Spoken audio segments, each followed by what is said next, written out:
Here is a brutal history fact you're not ready for. The most terrifying threat Rome ever faced didn't come from another empire. It came from a woman Rome thought it could break. Her name was Boudica, queen of the Iceni, mother, leader, warrior. But what the Romans did to her, and to her daughters, triggered one of the bloodiest rebellions the empire had ever seen. And once you understand her story, you'll see why an entire province rose behind her, ready to burn Roman Britain to the ground. But here's where it gets even worse. Rome didn't just conquer her land. They violated every treaty they had ever made with her people.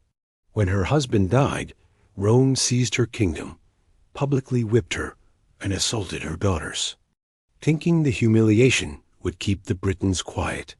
Instead, they created the spark that would ignite a wildfire. And this next part explains why her rebellion almost forced Rome to abandon Britain entirely. To understand why Boudicca fought, you need to understand the world she lived in. Britain was not a peaceful island. It was a patchwork of tribes, proud, fiercely independent, and deeply spiritual.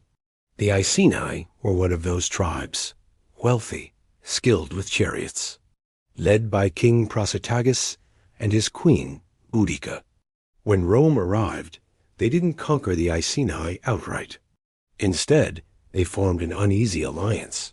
You pay tribute, we let you rule yourselves. For a while, it worked. But Rome doesn't do partnerships.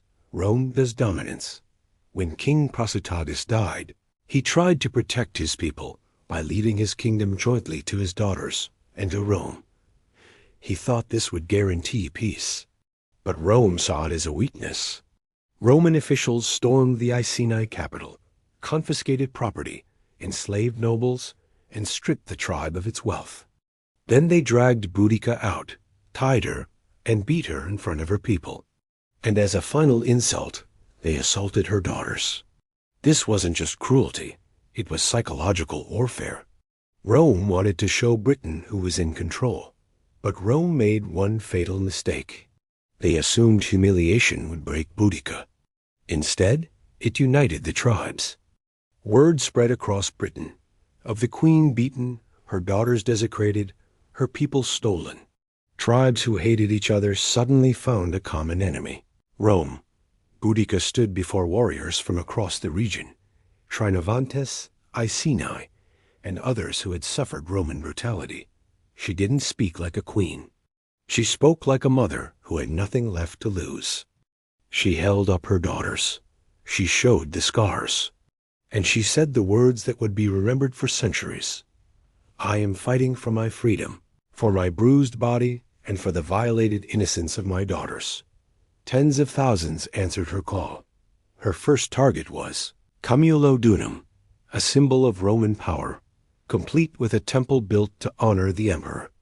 The Romans didn't take the threat seriously. After all, they were Rome. Who could challenge them? But Boudicca didn't attack like a general. She attacked like a force of nature. Her armies surrounded the city, overwhelmed its defenses, and burned it to the ground. The temple defenders held out for 2 days. Then they died, one by one, as flames swallowed the city.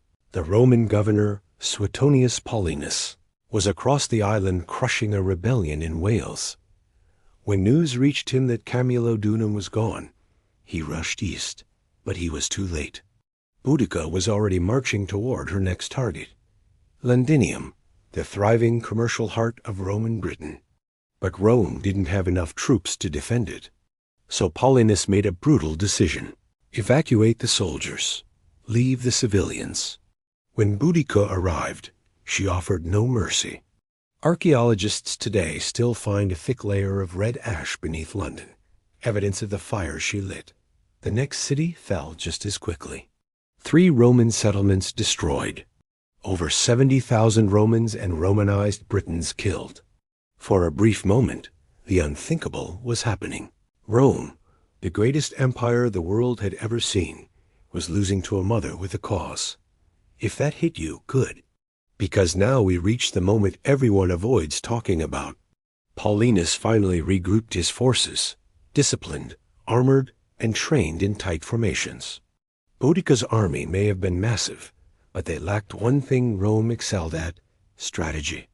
She positioned her warriors near a forest, limiting their movement. Behind them, families parked wagons in a long circle to watch the victory they believed was guaranteed. That mistake trapped them. Rome struck hard, forming a wedge that split the Britons apart. What began as a rebellion ended as a massacre. Ancient writers say she refused to be captured. She either fell in battle or took her own life, choosing death over Roman chains. Her daughter's fate remains unknown. Did she win? No, but victory isn't always measured in survival. Boudicca became the symbol of a truth that empires always forget. When you push people too far, even the mightiest power can be shaken by someone with nothing left to lose. One woman, one mother, one queen.